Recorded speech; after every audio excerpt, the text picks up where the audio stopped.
Alright, I'm just going to talk a bit about my homemade butterfly knife. As you can see, it's pretty big.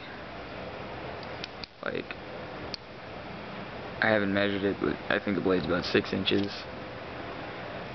And I cut the handles out of aluminum with just a hacksaw because I'm kind of a noob with tools. And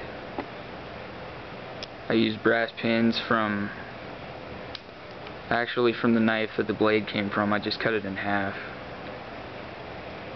It's actually really tough steel. It took me like 3 drill bits to actually get through it. Make these holes right here. And it actually works quite well. It's pretty awesome. I mean, I can't do any tricks or anything, but it's a pretty sick knife. It took about 6 hours for all the work, including like designing it, and that's about it.